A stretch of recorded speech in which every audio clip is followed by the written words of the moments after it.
Maayong adlaw. Kaligdong sa maayong panglawas ang tumong sa atong medical missions diha sa mga barangay sa unang distrito. Sama na lang sa atong pagtubag sa request sa Barangay 21-C Piapi Boulevard aron sila makabenepisyo sa medical nga pagtagad. Kami, isa na ko nga nagpasalamat kay Congressman Carlo Nograles kay naghatag siya karon og katigayunan sa mga namo nga pobre. Daghang salamat kang Carlo Nograles sa among congressman sa 1st District. Salamat og dako. Ako pa pasalamat kay Attorney Carlo Nograles sa iyang oplan kalusugan karon nga gihatag nga nakatabang kay dako sa akong mga anak sa diwang akong pamilya. Magpadayon ang atong pag-alagad kaninyo kini si Congressman Carlo Nograles sa Tatak K. Kalambuan, Dalatana, usa ka oras nga programa maghatod kaninyo sa mga katikaran may kalabutan sa kalambuan dili lamang sa komunidad apan sa kinatibukan. Kalambuan, Dalatana. Davao Mindanao may adlaw. Saldi chato inyo lagad sa Kalambuan, Dalatana. Kinisabang inyong higala sa Kanginan, Rafi Bermejo, may adlaw. Ang Kalambuan Dalatanan muhatod sa mga impormasyon, mga isyu putang lungsod doon ngay kao kitang tanan adunay kalambigitan. Og siyempre, ato magkauban nining adlaw, ato pinalanggang Congressman sa 1st District, Congressman Carlo Nograles. Mayong adlaw kanimo Zaldi, kanimo Rafi ug sa tanan natong tigtan-aw sa atong programang Kalambuan Dalatanan, mayong adlaw ninyong tanan. Saldi, atong hisgutanang karong higayuna, siyempre pa katong pagkiginabi nato kang Congressman Carlo Nograles, no? Kalambigit sa kasamtangang panghitabo diha sa Kongreso. Ug ato sang hisgutan dalikyatan nato Sals, no? Ang kining mga ginahisgutang reforma diha sa Philippine National Police. Ug ato sang hisgutan kining pagbayaw kang Pedro Calungsod, no? Isip bag-ong santo sa simbahang Katoliko. Ug siyempre pa kining atong paborito doon na bag-ong RH bill Sals atong hisgutan pangutana nato kang congressman. Ug di nato ikalimtan ang giingong mga pangutana sa atong barangay. Okay, ako ipasupot ang mga pangutana ngadto kang Congressman Carlo Nograles. Gingon sa katauhan nga kugihan ka daw kaayo Congressman Carlo Nograles tungod kay makita kanila bisang asa nga komunidad din sa unang distrito ning siyudad sa Davao. Gusto naming masayod asa bagyod gidakuha ni Congressman Carlo Nograles ang iyang kusog aron nga mahatagan og higayon ang tanan niyang gidabuhat karon. Apil man na sa atong trabaho, Zalds, ang kining pag-adto sa mga barangay sa akong tanaw magudaan ni kinihanlan buhaton kana aron mahibalot ta kung unsay mga panginahanglan gikan sa atong mga komunidad ug sa atong mga barangay, unsay mga panginahanglan sa atong mga katawhan para ug aron masayod pud ta unsay pulso sa katawhan ug unsay mga posibleng mga solusyon sa ilang mga problema kay diha sa atong pakigimamat sa atong mga lumulupyo sa unang distrito ug bisan asa nga dapit dinhi sa unang distrito sa tanang mga barangay 54 ka barangay nato diha natong mahibaw-an ug sa atong pakigistorya paghihimamat nila diha natong mahibaw-an unsay mga problema unsay mga solusyon ug unsa ang mga kinahanglan natong buhaton kung naaman tay mga sila mga ginahatag mga suggestion mga recommendation ingon ana so diha sa atong pagbisita diha sa atong kanang consultation na ginatawag mas makuha nato ang mga kinihanglan sa tao kay isip representante sa imong distrito ikaw man ang dapat magdala sa ilang tingog ngadto sa kauluhang Maynila ngadto sa national government. So it works both ways. Kung naapoy mga programa ang gobyerno, kita isip representante, kita ang manigurado na kana siya ma-implementar sa imong distrito to make sure that the national government projects are implemented in your district. That's one way. Pero the other way, kay two-way man ni siya, ikaw sad ang magpaabot diha sa national government kung unsay mga kining mga panginahanglan lagi sa imong distrito kay para sila pod makapangita og solusyon and mahimong cycle kana no sa klasikulo. So, mo na siguro natod palagi nila tungod kay batan-on ta. Mo siguro na gina-take advantage pud nato ang atong pagkabatan-on na magkaadto ta og daghang mga barangay sa usa ka adlaw. So sa ibutang nato sa usa ka adlaw makabisita ta og duha ka barangay sa buntag sa buntag sa hapon makabisita na pud og another duha ka barangay nya sa gabi inailaing barangay na pwede pa natong atuan. So ingon ana ang atong sistema, ingon ana ang ang schedule. Bisan pa man tong chief of staff pa ko kay lagi ang si Speaker Nograles diha man pirmi sa Kaulungan Maynila. So kita ang nagababad gyud diha sa atong distrito. So gikan dito hantud karon na naa ta sa atong katungdanan, mao lang gihapon kana ang sistema na atong gisundog. So walay nabag-o. Kung may nabag-o, mas siguro tungod kay kita nang nasa katungdanan, mas paspas siguro ang pag-implement, mas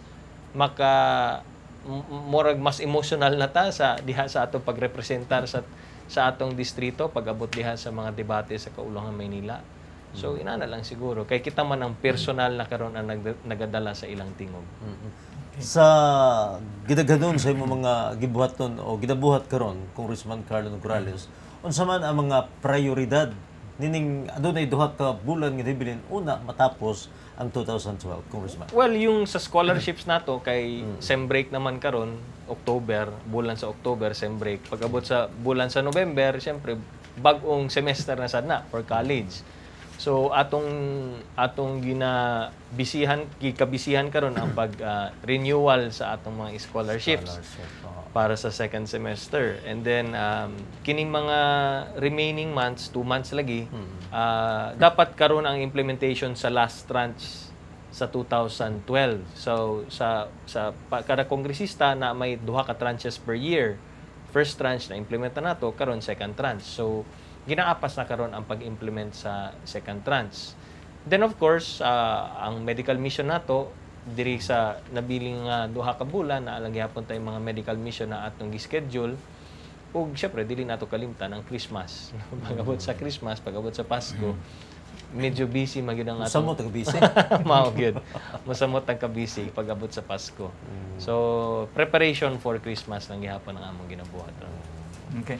Hisgutan ang prioridad na Congressman Carlo. Pwede ba nimo ipaambit sa atong sa tigsubay ni atong programa kung unsa-unsa pud katong mga prioridad diya sa Kongreso sa nabiling duha ka bulan sa tuig? Well, so far ang mga bills on third reading napasar na naman namo before kami nag-break, no? So ang nabilin na lang ng mga na i-prioritize namo karon ang second reading. And usa sa mga priorities katong amendment sa Anti-Money Laundering Act. Okay. Mao kana ang kinihanlan namong tutukan, inigbalik namo sa Kongreso karong November 5 kay naay threat karon ang international community na i-blacklist lagi ang Philippines kay naay mga pipila ka provision sa atong Anti-Money Laundering Act nga wala pa naton amendahan.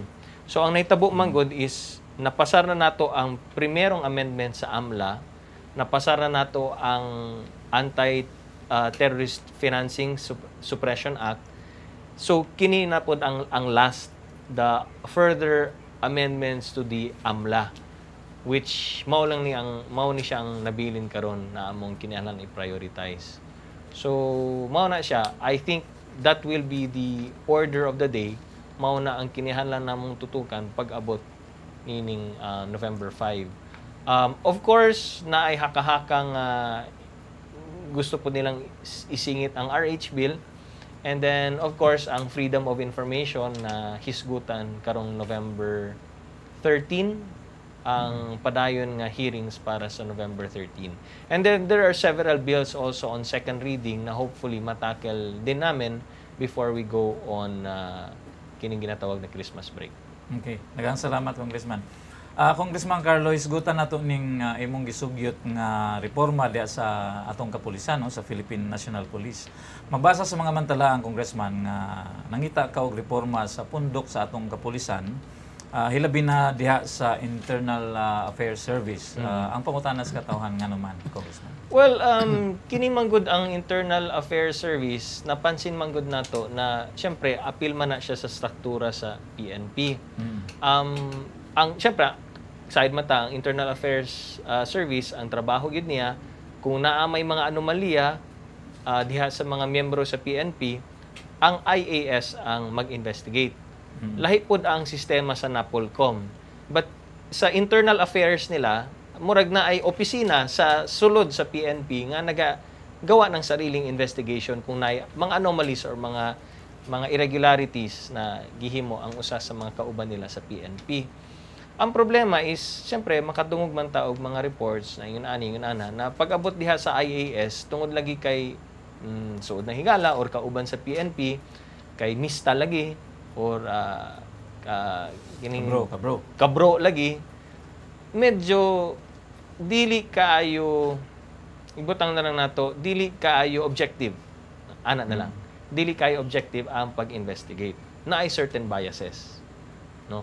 So, dili man gid na siya malikayan kay mga mista, mga bro, suod, na higala, kauban sa buhat, kauban sa trabaho, pareho lang ang ilang makahimtam, pareho lang.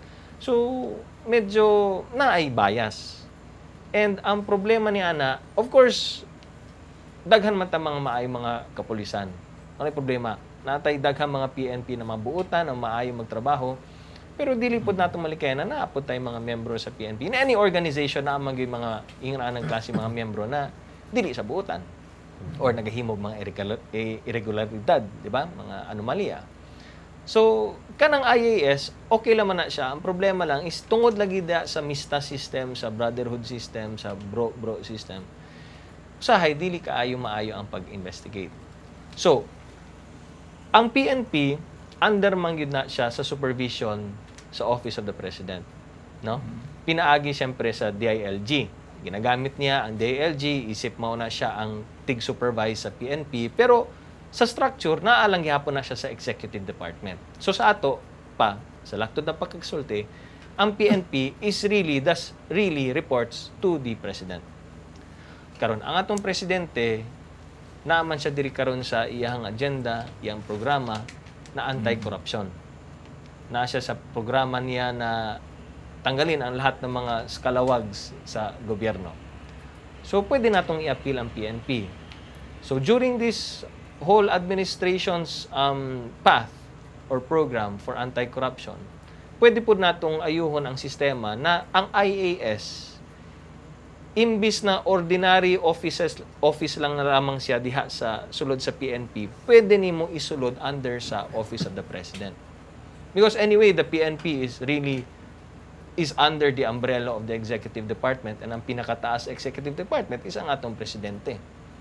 So sa simple lamang admin order or executive order, this IAS now can report directly to the Office of the President.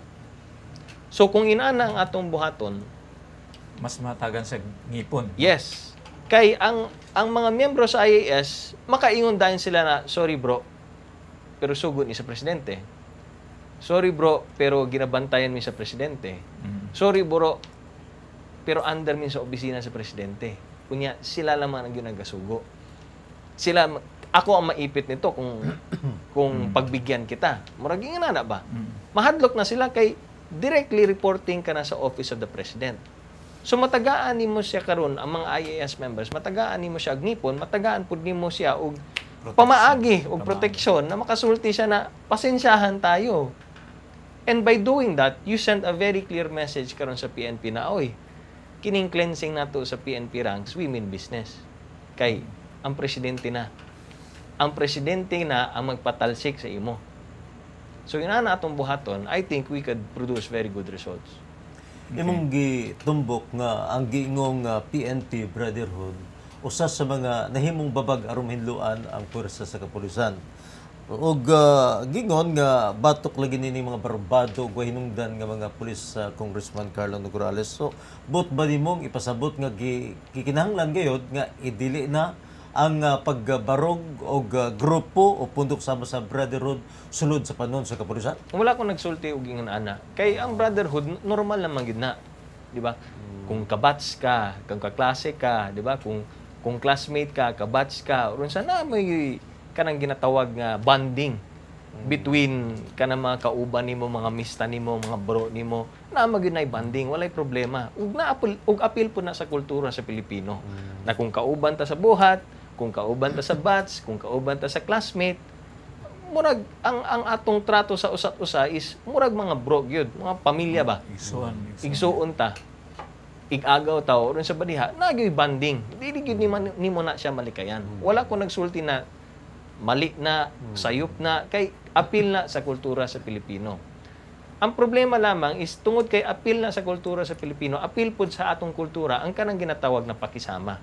So kung ikaw disiplinahon nimo ang kabro nimo or palagputon nimo, patalsikin nimo sa trabaho, medyo maigo pud kasi imong konsyensya ug di pud nimo kaing dawaton or i-ostracize ka, kantsawan ka sa uban ng mga kabro, ma-outsider ka, di ba? Ma-out of the kulambo ka pa sa kanang ginatawag na brotherhood ninyo. So medyo dili na siya ang problema. Ang akong ginasulti is ang problema ang sistema.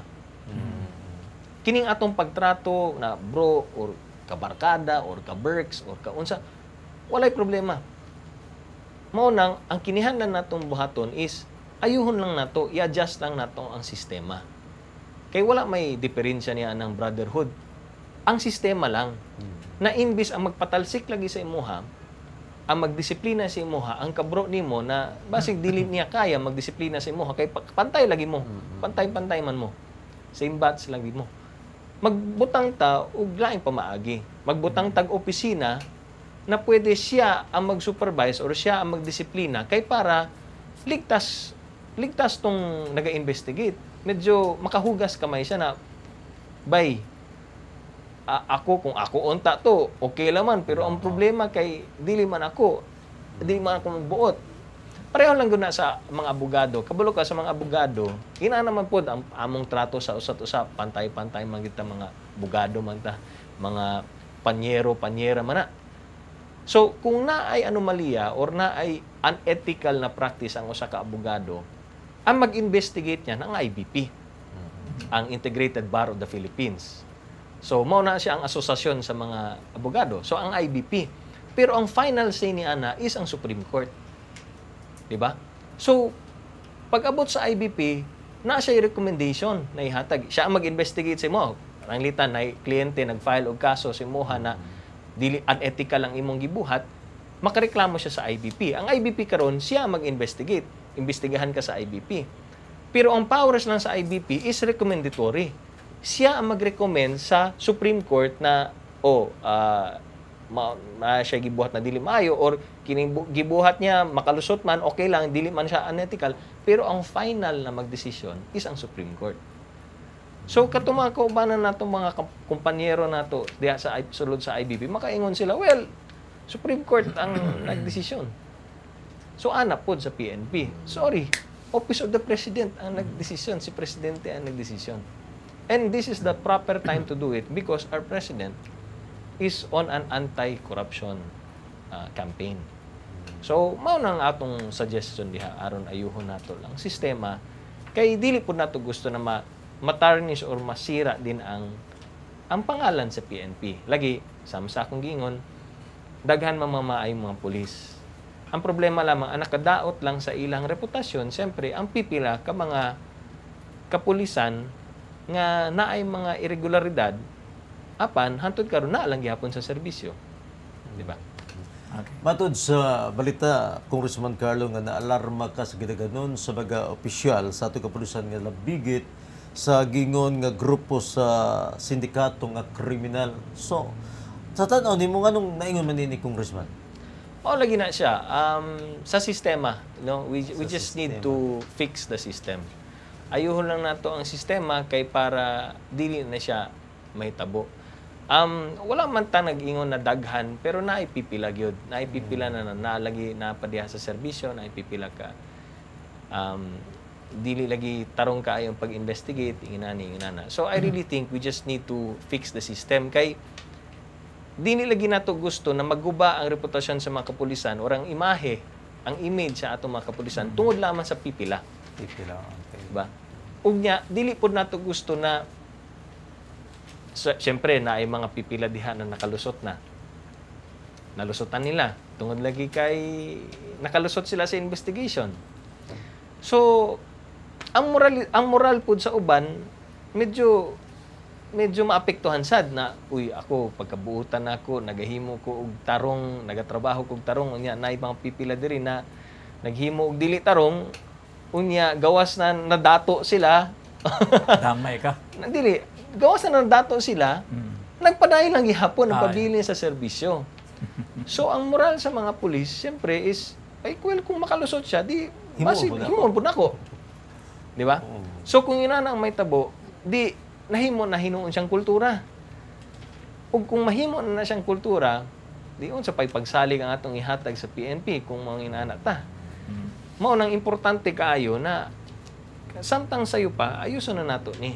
Ayuhon na nato na dili na siya mahimong kultura na imbis na nahimong exception siya na naipipila ka mga diha ng mga dili tarong, hinuon ang nahitabo is ang kadaghanan dili tarong. Unya gamay na lang ang nabiling nga tarong.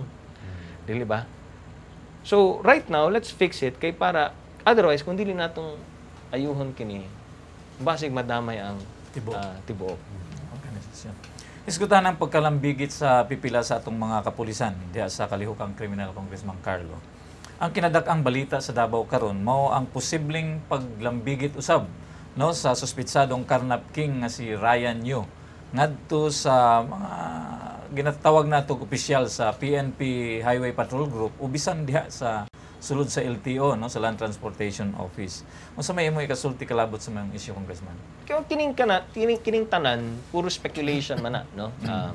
Matud pa na basin appeal po diri ang Highway Patrol Group. Pero you have to remember ang Highway Patrol Group amoy naka-raid. Og na sila tungod sa raid nakita tong pipila ka mga stolen vehicles, di ba? Matud pa sa uban na basin appeal po diri ang LTO. Pero unsay atong ebidensya? Mao na ang pinakagwapong ebidensya kung makuha ning karnaper unya siya mo squill, siya mo sulti, siya mo tudlo kung kinsay mga kauban niya diha sa iyahang sindikato na appeal pod sa gobyerno. Mao na ang pinakagwapong ebidensya kung siya mismo ang magsulti o magpangalan, maghatag sa mga pangalan sa mga appeal sa sindikato, labi na katong mga ginatawag na government officials. Or, kung naay makuwang gwapong ebidensya, pwede na i-file sa court or pwedeng i-indict kining mga ginatawag nga mga opisyalis lagi sa gobyerno, pero samtang wala pa ingunana, this is all just speculation. So, it's really too early to say. Pero ang ako lamang napansin, dili lamang sa Davao City, kundi sa ubang pa mga parte diri sa atong nasod, kung naaga ni karnaping syndicate, ang kasagaran na madamay is ang kinilagi, ang kasagaran na ginadamay o ginapasanginlan is PNP, Highway Patrol Group, LTO, di ba? So, whether sa Luzon, sa Visayas, or sa Mindanao man, kung naay mga inanang klase mga aligasyon, automatic ang ginasulti nila kining tulo ka mga opisyalis sa tulo ka opisina. But until a case is filed, then we have to presume innocence. We have to presume that everybody is innocent until proven guilty lagi. Kaya naaman na sa atong konstitusyon. So, mao lang na amang kadaot. Siyempre, kung panamitan, miyembro ka sa HPG, or miyembro ka sa PNP, or miyembro ka sa LTO, niya tarong naman ang imong pagbuhat sa imong trabaho. Unya naiinaning klaseng mga balita na uy, apil daw ang LTO diri. Medyo masakitan sab ka, di ba? Na katarong sa akong pagtrabaho diri unya madamay pa hinuon ako or kantsawan ang akong mga anak na uy, LTO ang imong papa, apil mo sa karnap no. Lain pod kaayong paminawon. So it really makaapekto sad sa moral sa ato mga government officials. Okay. Congressman, mo suporta ka ba kung doon ay paghahimuong congressional investigation no kalabot ni ning giingong kalambigitan sa PNP o sa LTO diya sa Carnap Syndicate, Congressman Carlo? We can conduct an inquiry in aid of legislation. And also para ang maganda rin kasi sa inquiries na ginagawa ng Kongreso is sama karon wala pa may suspect or wala pa man nadakpan ang suspect. Wala pa man na kustodiya ang suspect. During that investigation, pwede matagaan o higayon ang HPG, ang PNP, ug ang LTO na ma-voice out po nila ang ilang mga sentiments. Diba? So, it also works both ways. At least, maklear na itong air. Kung inosente man sila, di makaingon sila na inosente sila or ingon ano. Or, pwede during the investigation, they can also relay kung unsay mga modus operandi na ginabuhat po sa mga carnapping syndicates. So, para mas maliwanagan ang mga kongresista, ug para mahibalo po ang publiko kung unsa ba ning mga modus operandi na ilang ginabuhat diri. Because under a congressional inquiry, everything is on record and actually can be used as evidence, di ba? But because everything is on record and under oath, then mas matagaan nimo assurance na ang ginasulti sa atong mga resource persons, kay dili man sila suspects but resource persons, ang inang ginasulti is accurate and truthful, di ba? Because you're under oath. So hopefully, makatabang po na siya sa atong campaign against carnapping syndicates. Gikan sa yawanon, ato dapat sa mga balaanong hiskutanan Congressman Carlo Corrales. Sayod ming imong nasubay, kining pagbayaw sa pagkasanto ni Pedro Calungsod, ito na kabay special nga kalabigitan nga ito sa Bagong Santo, nga Pilipino, Congressman Carlo, lakip nga pareho mo nga Bisaya, Congressman Mao na siya, na pareho tang Bisaya. Liman ka nga doon na nakitay santo nga Bisaya. So, dakong garbo para sa mga Bisaya speaking, no, sasama nato. Mao nang pagkadungog nato na mahimo ng santo si Saint Pedro Calungsod, nalipay gyud ta. Ug maayo kay siyempre but lamang ipasabot na butan di mang Bisaya. Or pwede di mahimong santos. Pwede di mahimong santo ang Bisaya, no? Di man ka ikaduha natong Filipino saint nga Bisaya pagyud. Ikaduha, syempre, nalipay ta kay pagkaibalo nato na si Saint Pedro Calungsod is actually usa ka batan-on. Ang iyang edad pagka-martir niya is 17 years old. Wala pa siya mag-18. So, teenager pa siya, nahimo na siyang martir, nahimo pagid siyang santo. So, kini nagpamatuod lamang na ang mga teenager di ay, ang mga batanon, pwede dahil silang mahimong santo or pwede silang magpakasanto. Dili ba? Labi na karong panahon na daghan lang ngayon na unsa naman yung mga kabataan nato karon. Kini si Saint Pedro Calungsod makahatag og giya or inspirasyon sa atong mga kabataan unan na musunod pud sa iyang ehemplo. Ikatulo sab, syempre naibalumanta na si Saint Pedro Calungsod na martir siya dito sa Langyang nasod. Wala siya diri sa Pilipinas at pagka-martir niya, pero dito to nahitabo sa Guam. So laing nasod na siya.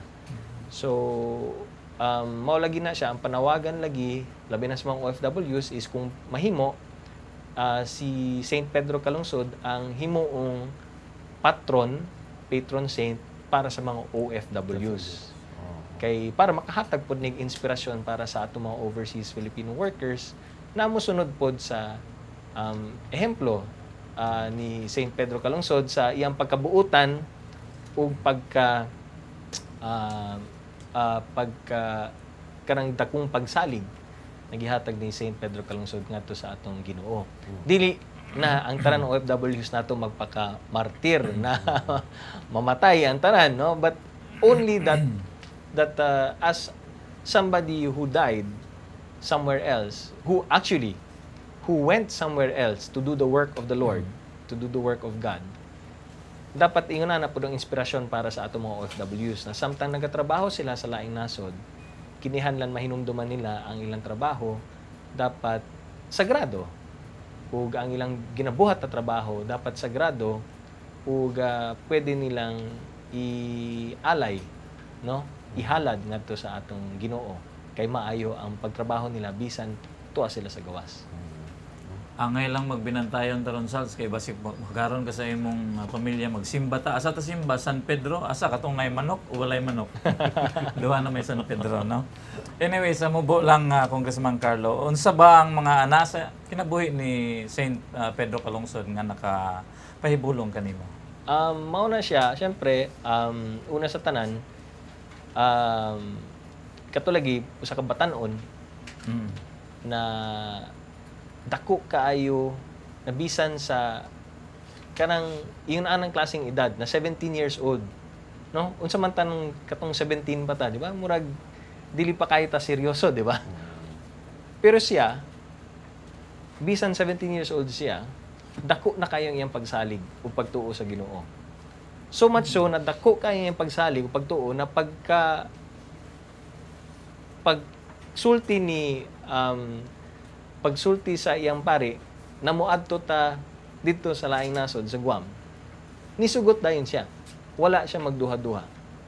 Di man ka that was 1672 na itabo. Walay eroplano, barko lang imong gamiton, wala kay assurance kung asa mo adto, wala pa yung mga high-tech na gadgets, why cellphone, why telepono, why tanan, mo sakay kag barko, mo adto kag langyang nasod, wala, first time nimo siguro magkaadtag langyang nasod, unya mo adto ka dito na wala man lamang kay assurance sa imong safety, wala kay assurance na makabalik mo Pinas, di ba? Nisunod lamang ka dito kang sa imong pari. And then, pag abot dito, gidepensahan niya, no? Una sa tanan, syempre, nag-convert pa sila o mga, i-appeal siya dito sa pari. Sunod siya dito, ni-assist siya dito sa pag-convert to Christianity sa mga natibo dito sa Guam. And then, katong giatake na sila, wala siya mabiya sa iyang pari. Iyang gidepensahan ang iyang pari, si Padre Diego. Iyang gidepensahan na sa pagdepensa niya kay Padre Diego, namatay na hinuon siya. Imbis na mutakas siya, mulaya siya, mudagan siya, biyaan niya ang iyang pari, iyang gidepensahan. So, sa inanang klaseng edad, di ba? Nakita gyud nimo na sa inanang klaseng edad na grabe naman taasa sa imong pagsalig sa Ginoo na nagpakamartir ka para sa imong reliyon. Tungod kay nagtuo ka na kini makahatag og kaayuhan sa mga gina-convert nimo. Diba? So, diha gyud ka mabilib na sa usa ka bata, teenager pa hinoon, na mao na ang iyang gibuhat. Okay. Daghan pa tag isgutan Salz, no? Kalambigit yapon kay San Pedro Calungsod pan na hatagan sa natong kamay nga gayon ng atong painumdom. Ay moghawak kay mo balik dayon ta. Kalambuan, dalatana.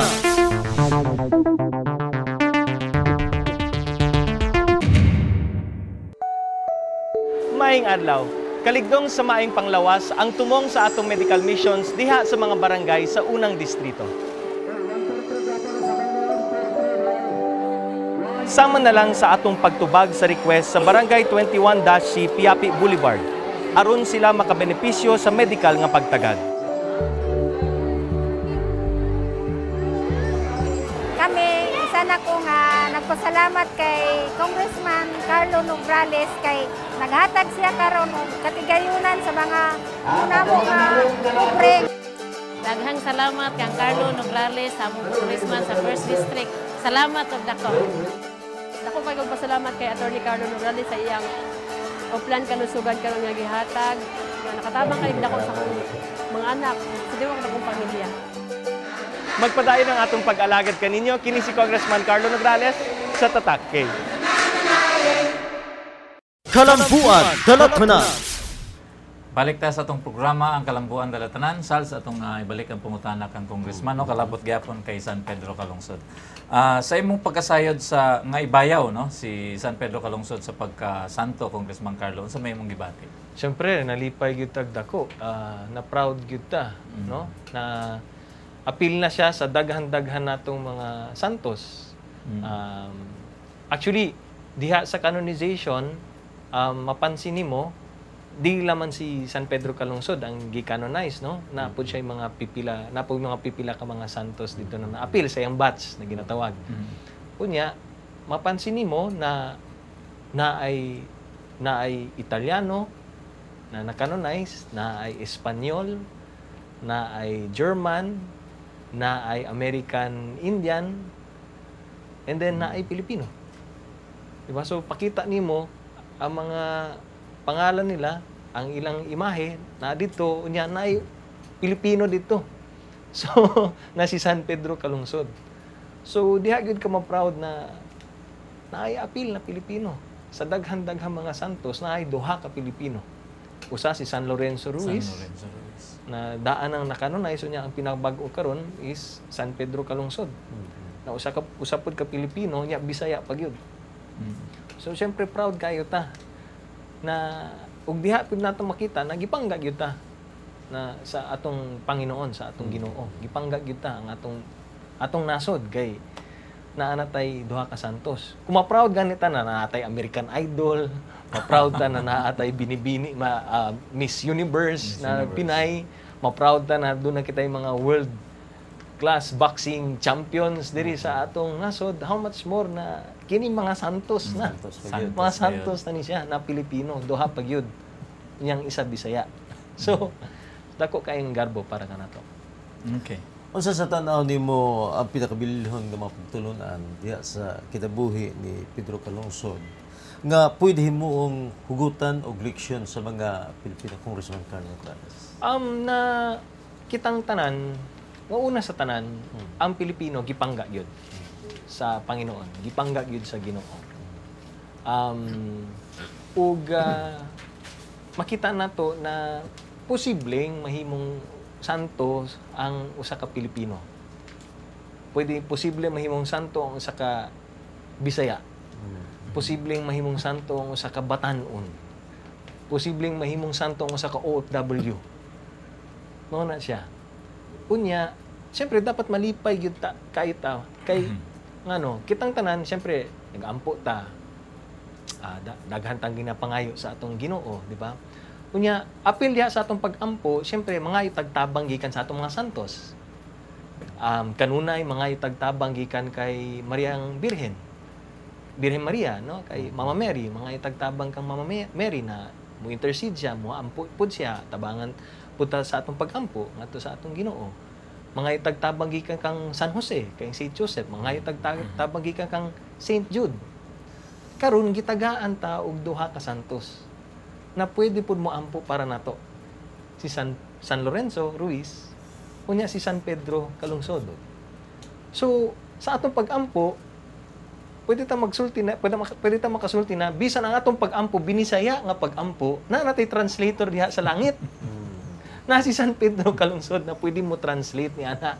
Kung naa may mga dili Bisaya dito sa kalangitan, nawa na sila makasabot ni anang Bisaya at sa atong pag-ampo na binisaya, Bisaya na itong pag-ampo na natay interpreter dito sa langit. So, it's really dako kayong garbo para nga nato, no? Nalipay kay ta. Na dapat malipay yun ta na usa ka santos na bisan sa 1672 pa nahitabo. Gitawag na siya. Isip usa ka santos dito sa Kaytasan. So, dapat malipay ta and dapat makahatag pud kini og giya ug inspirasyon para kanato na magpadayon ta sa atong pag-ampo, no? Sa atong Ginoo, magpadayon ta sa atong pagsalig, pagtuo, and gitagaan na ta og kining intercessor nato na mutabang nga moampo.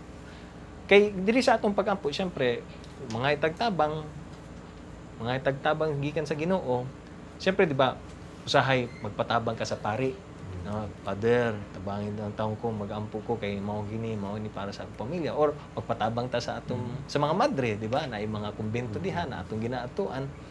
So how much more kung naay usa ka santos diha sa kalangitan na mutabang pod mutabang sa atong pag-ampo, di how much more powerful ang mahimong prayers nato.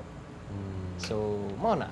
We're very happy and blessed na gipangga gyud ta ug murag gipili gyud ta sa Ginoo. Salmaton kayo ang labi na mga Bisaya gyud. Yes.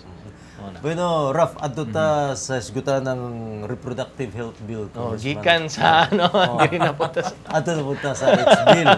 Ikasayawan on sa balaanon, karon diri na pod sa atong suki. Ganon si Magyod ni Speaker Feliciano Sanibel Monte nga Asamtang nga ginapanday karon ang bagong bersyon sa RH Bill. Kung nakabay ka sa yuran ni Congressman Carlo Nograles? Ang sa akong nahibawan man gud, before kami nag-break, before mi nag-break ng session, nagkaroon ng adjournment, naay gipasa nga papel. Now, kining papeles, mao na daw kuno kini ang proposed amendments para sa RH bill. So, gidistribute sa Congress, sa mga kongresista, sa mga tables na diha sa Congress, ipanghatag sa mga kongresista. Siyempre, tingala mi nga nung nag-distribute og ginani, wala pa man mi nag-abri og kanang ginatawag na period of amendments. So medyo natingala mi na nga nung mag-distribute man tag mga copies aning mga amendments, proposed amendments, na we have not yet even opened the period of amendments sa RH bill. Kay ang regular na pamaagi is pag-abri sa period of amendments, mutindog usa ang sponsor, unya mag-sponsor siya sa iyang ginatawag na committee amendments, which is the voluntary amendments gikan sa iyang komitiba or sa komitiba nga nag-sponsor sa maong balaod. Now, wala pa ta ni abot dira. So, how come wala pa ta nag-abri og period of amendments nga nung nakahatag naman sila og advance copy sa mga amendments? So, something is wrong. Medyo dili siya hanay or dili siya husto na pamaagi sa pag-amenda sa usa ka balaod. It's not in accordance to our rules. Mao na ambot na akong ipasabot. Pero lagi ang matod lagi daw nila silang i-distribute natin para mapag-aralan ninyo samtang naga-break ta. Kay para inigbalik nato karon pag-resume sa session, pwede na natin pag-usapan, pwede na nato hisgutan kana. But ang sa akin lang is that's not according to the sequence of our rules. Pero kailang, so kanang mga papel, number one, we don't know if it's accurate, if it's true, if it's authentic. Kasi hindi pa namin pinag-usapan eh. All I know, for all you know, may nag-distribute yan na nagsabi na, galing ito sa mga authors. So we don't know that because that's not even been taken up on the floor. So meron kami natanggap, so maybe that's the amendment, maybe it's not. I don't even know if what I got is the amendment, the proposed amendment or not. If this is an authentic copy or not, because we have not even talked about it yet. Okay, matod ni Speaker Belmonte nga kinahanglan hangop ang bagong RH bill sa mga kritiko ni Congressman. Isip kritiko sa maong or sa karaang RH bill kay doon naman kahay bago. Unsa may dating sa imo ni ining giingong bagong RH bill, Congressman? Well, assuming na katong gunita na to, katong gunit na akong papers is mao ka na ang authentic and real na proposed amendment sa RH bill. Ang masulti nako dito sa akong base sa akong nabasa, no. Again, I'm saying I don't even know if this is the real paper, this is the real McCoy or what, because nag-distribute, wala ko kaila kung kinsa ang nag-distribute, di ba? Sa ako nabasa, matod sa mga nabasa na ako dito mga amendments lagi daw, masyadong nag-focus siya sa, ang focus niya is ang poor and marginalized. Namurag ang dating sa ako is ang tagaan na natog reproductive products is kanang mga pobre. Ang tagaan na natog libreng mga contraceptives kini mga pobre o marginalized. Ang tagaan na natog programa na reproductive health is mga pobre. So puro naka-focus sila sa pobre. So ang dating sa ako sa may ituyo ninyo, gusto ninyong limitahan or ang population sa pobre? So, na-discrimination kamay na ang ginatake ninyo ang pobre. So, sa ato pa di ay walay karapatan ang pobre na mabuhi or mudaghan ang ilahang mga anak.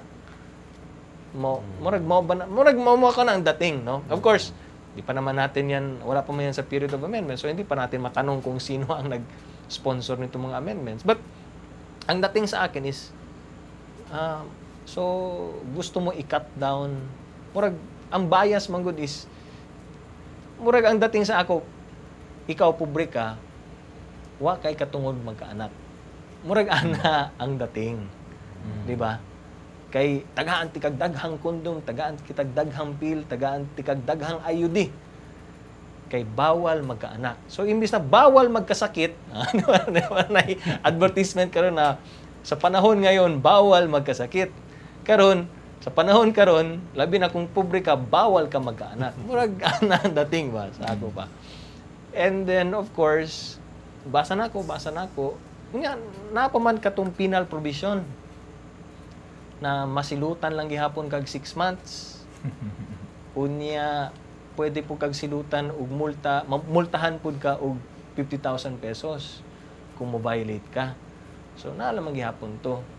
And of course, ang proseso magud sa pag-amenda or ang proseso sa paghimog balaod, ingani magud na siya. Magkaroon ng amendments, kintahay ana. Mao ning amendments, sugot na lang mo kay mao ni water down na tanggapin na lang ninyo. So pag-abot sa House of Representatives, panalitan, dawatan na mo. Oh, sige, okay na siya. Sige, dawatan na mo. Okay na. Okay, pasa na sa House. So ang version sa House of Representatives is amended version. Pero pag-abot sa Senado, kintahay, ang version sa Senado na napasar is ang original. So, lahi na. 2 versions yan. Ay House version, ay Senate version. Pag-abot ka sa bicameral, ang final version, ang original lang yapon. Posible man maingon ana. So, bisan dawaton na mo sa House of Representatives, ang mga amendment na matud pa nila acceptable sa tanan, kung pag-abot sa Senado, lahi. Unya, pag bicameral conferencing mo, ang nigawas na final version is, mao lang gihapon to. Katong version na wala mi mosugot. Kinsay mapahiya. Mura pud ming nagpakaulaw pud mi ani. Di ba? So, naapoy nagaingon ng mga kongresista na sa kadaghang mga amendments na gihatag, sa ato pa day hilaw pa day ni. So kinahanglan ibalik nato ni sa komitiba. Kay naghatag mo og inyong version na daghan kayong amendahan. So kinahanglan kadaghan ng amendahan, hindi na niya minor amendments, dapat balik dito sa committee kay hilaw pa man di ay ni. Or kung gusto niyo hisgutan na nato sa sunod Congress. Naiuban na nagasulti yung nana sa atin. Base sa mga impormasyon no, sa bagong RH bill nga imong nadawat, Congressman Carlo, doon na pud ba kay kasayuran kung unsa pud kadtong mga reaksyon sa simbahang Katoliko no? Ang nagunang kritiko sa RH bill kalambigit sa maong dili man ako ang official. I'm not a spokesperson sa simbahan, sa CBCP or sa simbahan. So I have no authority to speak in their behalf. Pero akong suspicion, ang suspetsya nako is dili lang gihapon nila dawaton kana because ang position naman sa Catholic Church, no, as far as I know, ang position of the Catholic Church is we do not need an RH bill. Labi na ginabuhat naman sa gobyerno ang gusto nilang buhaton na bisan walay RH bill, ginabuhat naman nila ang tanan na gusto nilang buhaton. Ang sa RH bill lamang is kung mapasar na siya, ma-institutionalize ang penal provision. So, walay kalainan, no? Whether or not may RH bill or wala, ang gobyerno, buhaton lang gihapon nila, ang gusto nilang buhaton, may tungod niya ng reproductive health. There's nothing that's stopping government from doing that. No? And an RH bill will not change any of that. But what the RH bill will do, it will put those penal provisions. Mao lang na siya ang kalainan. Mao lang na siya ang kalahian. So, ang pangutana karon, do we want penal provisions? Gusto ba nato o usa ka balaod na nakabutang dito na kung dili ka uyon ani, pwede kang prisuhon og 6 ka bulan o pwede kang multahan og 50,000. Mao lang na siya. Otherwise, we really don't need the RH bill. That's why supak ni. Kay pugsanay naman ni. Sa higayon nga gihatag ni Speaker Sunny Belmonte aron nga matutukan ang RH bill, may nga ba nimo nga duna nay hayag-hayag nga tsansa nga mapasa sa Kongreso ang reproductive health law o sa di madugay Congressman Carlo Nograles? O sa imong tanaw duda kay kahayag o higayon? Ambot lang, Zalds. Pero sama sa aking gingon, medyo madugo pa yan kasi maabot pa siya period of amendments. Sa period of amendments, botohan pa namo ang kada usa ka amendment. Diba? Each and every amendment na i-propose nila, each and every line na i-propose nila, pagbotohan namin sa floor. So, may objections, may maka-speech pa dito, so medyo madugo yan. Because every line, pag dedebatihin namin yan Then that's only the committee amendments, not by individual amendments. So any person in Congress, any member of Congress, can stand up and propose amendments. Like I can stand up and say, I want to remove the penal provisions. Ana? Hisgutan pa namo na siya, din pag botohan pa namin. Taas-taas pa So taas-taas pa na siya. Okay, Raf, aduta sa mga pangutana sa atong kabarangayan diri sa unang distrito ni atong siyudad sa Davao, Congressman Carlo Nograles. Doon na kay gipasugda nga jobs fair, di pa lamang dugay. Gusto nila masayran unsa bay resulta ato Congressman Carlo Nograles? Well, nalipay ta na nagmalampuson ang atong jobs fair. In fact, sa day 1, naka-serbisyo mi og more than 2,000 ka mga aplikante. And gikan sa 2,000 ka aplikante na ay 68 nga na-hire on the spot. And doon ay mga 500 plus na na-schedule for final interview. And then sa day 2, hinana lang gihapon, naka-service na pud mi og another 2,000 plus nga mga aplikante na ay 71 na hired on the spot. And then doon ay another 500 plus na schedule pud for final interview. So, compared sa mga previous job fair na to, mao kini ang dunay pinakadaghan tang mga naserbisyohan nga aplikante ug na hire on the spot. Okay. And katong for final interview. So, every year murag naga-improve, nagkadaghan ang atong mga numbers. Nangutana po lang katawhan, Congressman Carlo, kung doon na pa ba daw o kanusa po lang sunod nga job fair? Amo pa ni siyang ginahisgutan sa Department of Labor. Of course, nakasanayan naman natin na every October na mag-jobs fair ang atong First Congressional District Office. So murag nakatoka na sa MOA na basta October kami ang mag-sponsor. Kay naa pa may ubang mga ahensya o mga korporasyon na naga-initiate po ng mga job fair. So, napo na yung nakatoka nga bulan para sila ha. And then, of course, ang Department of Labor na po yung nakatoka nga bulan. So, ang October, basta dito sa Davao City, October, murag nakatoka gina sa First Congressional District Office. But we're still talking to Department of Labor and Employment kung pwede pa namo dugangan or pwede pa namong pwede pang nailaing bulan na pwedeng ma-assign sa atin na kita ang mag-sponsor. Kay under the regulations of Department of Labor manggod, dili pwede na sunod-sunod ang job fair. So dapat after every 2 weeks diha ka lang pwede magpa-job fair na sab. Diba? So kung October panalitan first week of October nagpa-job fair ka, the next job fair has to be on the 3rd week of October.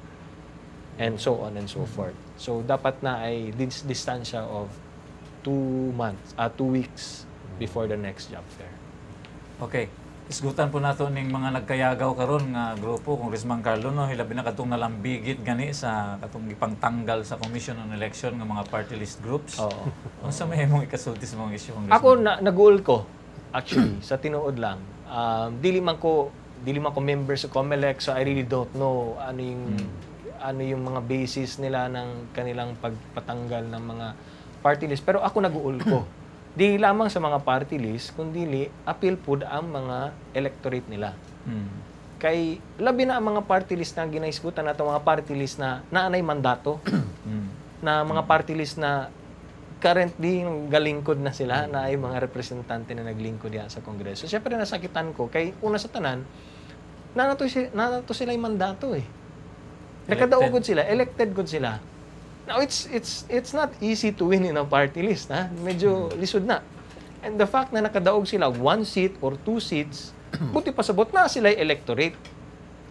So that's the clearest proof and evidence that you have that they represent an electorate. Diba? And it's not as if na wala sila ni Agi sa proseso. Because before you can run for party list, Naapa na sila accreditation sa COMELEC. So probably not in this COMELEC, not diri sa batch ng mga COMELEC commissioners nag-agi, pero nakaagi sila sa mga daan mga commissioners ng COMELEC. Di ba? Kaya na yung mga commissioners, syempre, nag-retire na or wala na dyan. Di ba? But on a set of COMELEC commissioners, nakapasar sila sa mga requirements. Moto nakadagan sila previous elections. Yung pagdagan nila, nakalingkod man sila, kay gibutuhan man sila sa daghang mga botante. So sa ato pa, they have a mandate, nakasecure sila, na sila yung electorate. And they're sitting now. Maunang kung imo silang i-disqualify sa next election, it's as if you are stealing the mandate from their electorate. So, medyo nasakitan ko sa nahitabo. Pero, anyway, they're going up to the Supreme Court, or they probably already went up to the Supreme Court. So, it's their fight. Yun lang, medyo, syempre, kauban nato na sa Kongreso. So, syempre, medyo nasakitan din tayo. Kining mga pangutana gyapon sa katawhan rap, Congressman Carlo Nograles, imo nang gikaingon nga na sila yung mandato bidaog dasda sa milabay nga eleksyon. Ang ilang mga pangutana karon adun na ba day gahom ang COMELEC na matanggal o party list groups? Adun ay gahom.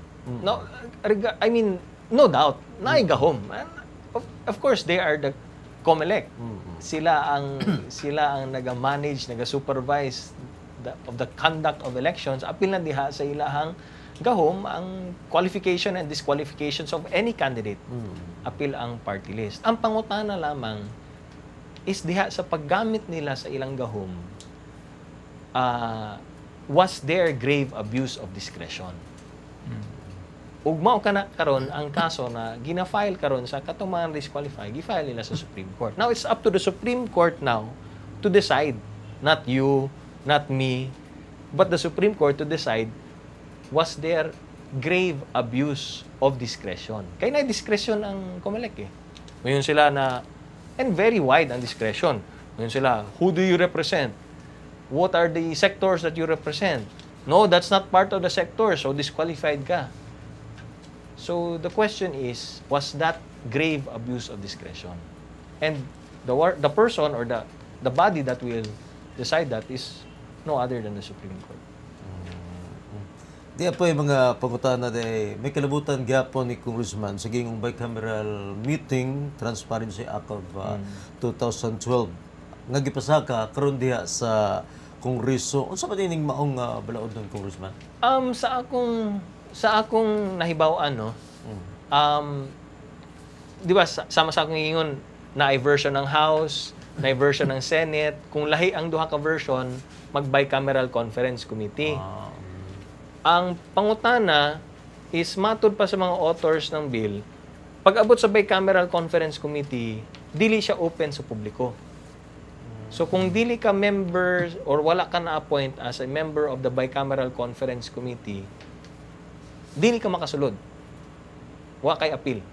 So close to the public, close to media, close to other lawmakers who want to attend. So nag-file sila, nagpasaka sila og bill na requiring or mandating that it be open to the public kay para transparent lagi daw. Pero ako din is actually I don't think you need a bill in Congress. You don't need a law to do that. All you need is for Congress, both the House of Representatives and the Senate, to make it their policy. It's policy call to make it their policy na sige, kung bicameral conference committee, anyone can go. Okay, salamat kay Congressman Carlo Nograles. Murag di na kita kapukan. Musos ng tabil sa ito nga programa, Kalambuan Diratanan. Basta ka doon nakapay kapuno, mga mensahe nga ito sa katawang Congressman Carlo. Yes, of course, una sa tanan, daghang kay salamat sa tanang mga nagtanaw, naminaw ka nato dinhi sa atong programang Kalambuan Diratanan.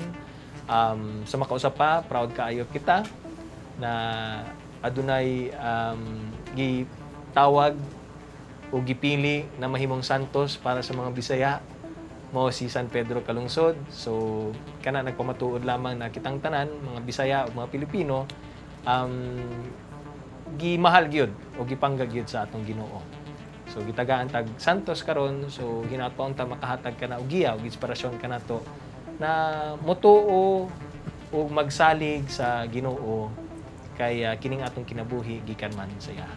So kanya tanan daghang kay salamat sa inyong pagpaminaw ug pagtan-aw labi na sa akong asawa na si Marga ug sa tulo na akong anak nga sila si Mateo, Massimo ug Nika.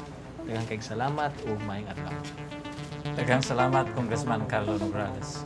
Ug gusto lang po nako pasalamatan Salts ang gama sa atong set no si Jack ug sa atong makeup kang Kata Gallineto ug sa akong barbero day kay Juban di sa Ramso Barbershop dalang Burgos Sobrero. Ug dili na to'y kalimtan, happy birthday kay John Barredo tungod kay wa naman tay oras kining inyong igalas kahanginan. Rafi Bermejo nag-ingon daghang salamat. Okay, syempre nga ito nila ni Bombit at Madet Castillo o J. Burgos, Karen Laburita. Inyo lagad, Saldi Chato, Mangatlaw. Dalang buwan, dalat ko na!